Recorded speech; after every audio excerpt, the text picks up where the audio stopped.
said, they're taking money away from the supermarkets.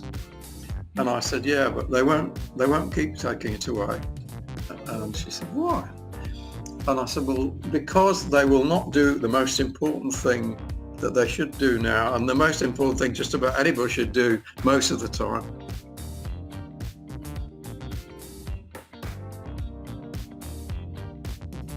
The first thing that I learned from you, I think you quoted Peter Drucker at the time, was that the first rule or aim of a business is not to make a loss. The first aim of business is to avoid making a loss. Yeah, and as obvious as that seems, and we were talking about businesses failing earlier, at the start, is they fail because they run out of cash, basically. No business ever fails because they run out of ideas. The owner has way too many ideas that they can never implement. It's because they run out of cash, because they don't focus on the important things. And as you've said, Drayton, they don't track and measure consistently what's working, what's not working. So that's kind of a big deal that people should focus more on. But I'll tell you the thing that I notice in the current situation, because I'm rather a sad person, because it doesn't matter what's going on, I'm always thinking about business in the back of my mind. So we've been going around, or I haven't actually, but the lady who does the shopping here has been going around to buy fruit and vegetables, yeah? And when the lockdown started, she said, it's really interesting. She said, I'm finding that the fruit and vegetables I get from the little shops, she goes to one shop that's run by an Albanian guy, yeah? Yeah. So I said, very good. She said, it's very good. And she said, they're taking money away from the supermarkets. And I said, yeah, but they won't keep taking it away. And she said, why? And I said, well, because they will not do the most important thing that they should do now, and the most important thing just about anybody should do most of the time. And she said, what's that? I said, they're not building a database. This is extremely important. If you have customers, then I could tell you, because I've measured it repeatedly, the customer you've got is 3 to 8 times more likely to buy from you than somebody identical who is not a customer.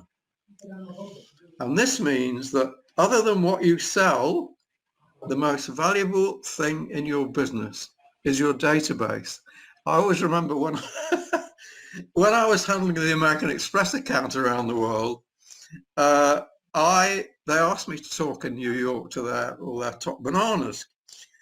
And my partner in New York was really dear Jerry Pickles, who died about 6 months ago. He said, oh, I'll better introduce you to the guy who's the guy to talk to. He's very smart. And he was the guy, and he gave me very good advice. He said, for these people, Drayton, he said, you stand up and talk like a professor. He said, that will impress them. And I asked him about how he was involved with American Express. And what happened was, somebody at American Express said, in New York, said, this database that you're talking about, who controls it? Where is it? And they said, oh, it's this guy, so-and-so, he's got it. They didn't even have their own database, yeah? Yeah. So other than what you sell and your staff, yeah, your database is the most important thing. So if you're not building a database, you're an idiot. And the other thing that people don't understand is, oh, I don't want to bore people. I'll write them a letter every month, or I'll send them an email once a month or once a week. I email 6 times a week, sometimes 7 times a week. Yeah. And he said, what do you email? I said, well, I spend a lot of my time thinking of interesting things to send to people. Yeah. That's what I spend my time to. That's on the marketing side, as opposed to the business. I'm always thinking, what can I say to people that they'll find interesting? Yeah. That's all. What can I say? And then say, if you find that interesting, drop me a line. Di-da-di-da-di-da. Yeah. But most people don't communicate enough to their most important asset, and they don't even create their most important asset, which is a database. And this applies whether you're a huge business or a tiny business.